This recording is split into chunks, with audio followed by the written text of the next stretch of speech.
नमस्ते बच्चों, कैसे हैं आप। मुझे लगता है आप मेरी कहानियों का आनंद ले रहे होंगे। आज मैं आपके सामने ऐतिहासिक पृष्ठों से कहानी लेकर के आई। प्यारे बच्चों, महर्षि चरक का नाम तो आपने सुना ही होगा। चरक एक बहुत ऊंचे स्तर के वैद्य थे।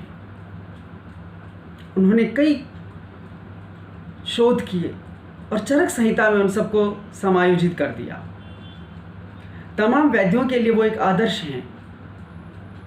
जब वो सब कुछ लिख चुके, चरक संहिता लिख चुके, सबको शिक्षित कर चुके, तो उन्होंने सोचा कि चलो देखा जाए कि लोगों ने इसका कितना लाभ लिया। कहते हैं कि उन्होंने पक्षी का रूप बनाया और वह उड़कर के ऐसे स्थान पर पहुँचे जहाँ वैद्यों का बाजार था। दूसरे शब्दों में, एक ऐसा स्थान जहाँ पर बहुत सारे वैद्य अपना काम करते थे। और ऊपर किसी वृक्ष पर जाकर बैठे तो उन्होंने सवाल किया, प्रश्न किया उन्होंने, को अरूख अर्थात निरोग कौन है, स्वस्थ कौन है। वैद्यों ने जब उस आवाज़ को सुना तो आपस में चर्चा करने लगे। एक ने कहा, अरे जो लवण भास्कर खाता है ना वो स्वस्थ है। दूसरे ने कहा, नहीं, जो च्यवनप्राश खाता है वो निरोग है।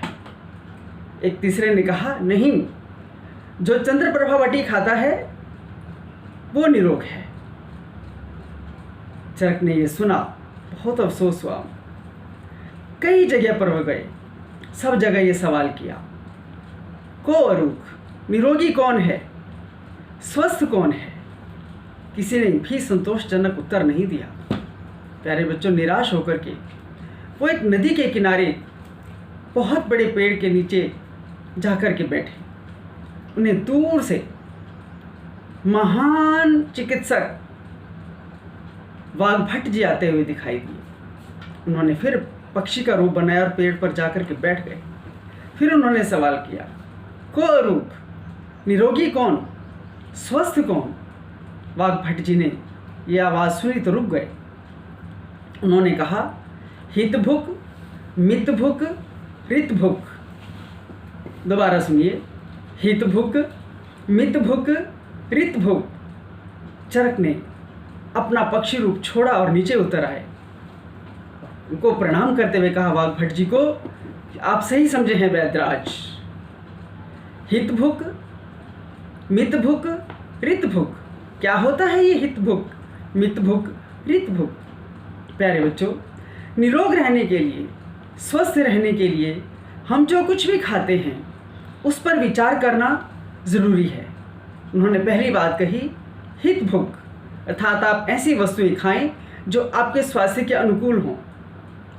ऐसी वस्तुएं न खाएं जो आपके शरीर के अनुकूल ना हो, क्योंकि शरीर सबका सब कुछ नहीं पचा सकता।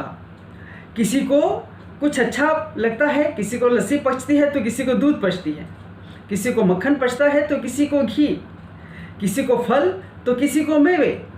आप वो चीज़ खाइए जो आपके शरीर के अनुकूल हो। दूसरी बात, मितभुक। मितभुक का मतलब इतना खाइए जितना आपको ज़रूरत हो। स्वाद के लिए मत खाइए, स्वास्थ्य के लिए खाइए। उन्होंने कहा, अगर हम भोजन औषधि की तरह खाएंगे तो बुढ़ापे में हमें औषधि को भोजन की तरह नहीं खाना पड़ेगा। चरक ने कहा, बहुत सुंदर। और फिर उसके बाद आई बात ऋतभुक की। वाघभट्ट जी ने कहा, ऋतभुक का अर्थ है कि हम जो कुछ खाएं ऋतु के अनुकूल खाएं। सर्दियों में क्या खाना है, गर्मियों में क्या खाना है, वर्षा में क्या खाना है, ऋतु परिवर्तन के अनुसार क्या खाना है, हमें इस बारे में जानकारी हो। और न सिर्फ जानकारी हो, हम ऋतु के अनुकूल खाएं। ऋतभुक का एक और अर्थ भी है, हम जो कुछ खाएं नेक कमाई से खाएं। दूसरे शब्दों में, अपनी मेहनत से कमाया हुआ खाएं, दूसरों का ना खाएं, लुटा हुआ ना खाएं, छीना हुआ ना खाएं, लालच से ना खाएं और गलत कमाई का ना खाएं, रिश्वत का हम ना खाएं। महाराज चरक ने उसको वाघभट्ट जी को गले से लगा लिया। उन्होंने कहा, आप बिल्कुल सही समझे हैं योगीराज। जीवन में यदि व्यक्ति को उन्नति करनी है तो शरीर का स्वस्थ होना ज़रूरी है। शरीर का स्वस्थ होना तभी हो सकता है जब हमारा आहार शुद्ध हो, हमारा विचार शुद्ध हो, हमारा व्यवहार शुद्ध हो, ये तीनों चीज़ें जब शुद्ध होती हैं तब व्यक्ति स्वस्थ होता है और स्वस्थ व्यक्ति ही जीवन में सफल और सार्थक होता है। स्वस्थ व्यक्ति ही राष्ट्र के लिए कुछ कर सकता है और स्वस्थ व्यक्ति देश की बहुत बड़ी सेवा करता है, क्योंकि अस्वस्थ व्यक्ति न स्वयं अपना कल्याण कर सकता है, न परिवार का कल्याण कर सकता है, राष्ट्र का कल्याण तो क्या कहेगा। चरक ने ये बात कही, वाघ भक्त को प्यार किया, आशीर्वाद दिया और फिर पक्षी बनकर के उड़ गए अपने अपने आश्रम की तरफ और पुनः अपने रूप में आकर के पुनश्च और वैद्यों की सलाह के लिए एक और पुस्तकें लिखने लगे। धन्यवाद बच्चों।